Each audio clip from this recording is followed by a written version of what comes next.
Hello दोस्तों, आज हम लोग पढ़ने वाले हैं द ब्लैक एरोप्लेन समरी इन हिंदी। तो आइए स्टार्ट करते हैं इस वीडियो को। रात का समय था जब आसमान साफ था और तारों को टिमटिमाते देखा जा सकता था।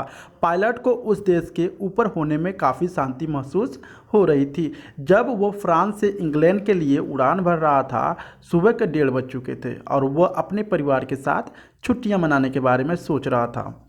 जब वो हवाई जहाज़ फ्रांस में था, पायलट ने पेरिस कंट्रोल कर्मियों को इसकी उपस्थिति और निर्देशों के बारे में सूचित करने के बारे में सोचा। उस समय पेरिस शहर की रोशनी उस पर अच्छे से दिख रही थी। उन्होंने नियंत्रण एजेंसी को सूचित किया, जिसके बारे में उन्होंने निर्देश पर आगे निर्देश के साथ जवाब दिया।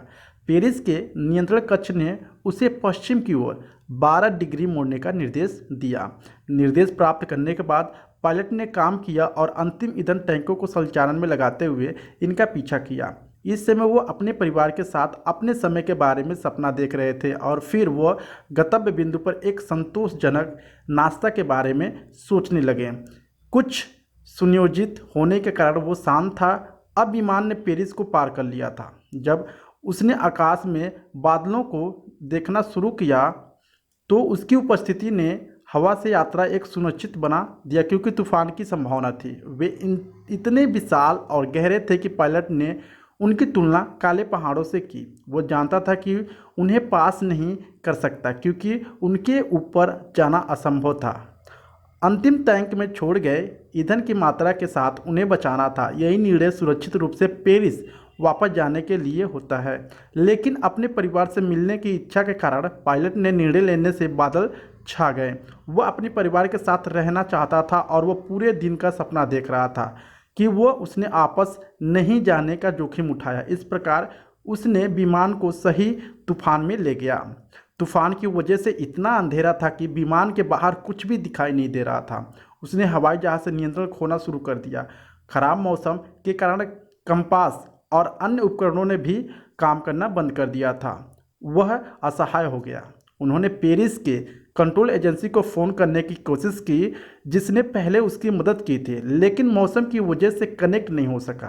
बीच में जब सब कुछ विफल हो गया तो उसने एक हवाई जहाज़ को देखा तो आशा की किरण दिखाई दी। उन्होंने राहत महसूस की जब उन्होंने एक और पायलट को चेहरा को देखा और उसने तूफान से बचने की मदद करने की इच्छा दिखाई।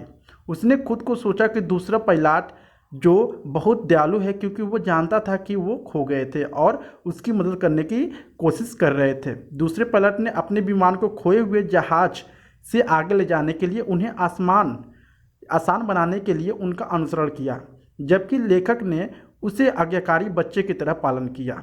वह भी घबरा रहा था क्योंकि बहुत कम मात्रा में ईंधन बचा था।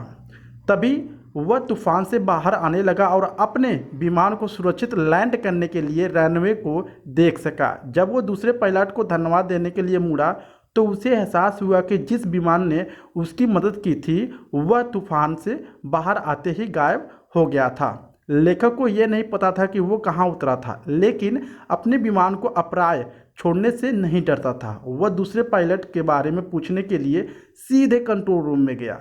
अपने अत्यंत आश्चर्य के कारण महिला ने उसे सूचित किया कि खराब मौसम के कारण उसके पास आकाश में कोई और विमान नहीं था।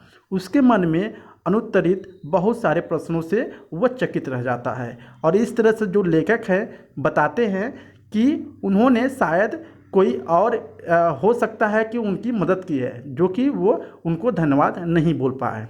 सो आई होप आपको ये जो समरी है काफ़ी अच्छा लगा होगा। अगर अच्छा लगा please like and subscribe my channel. Thank you so much.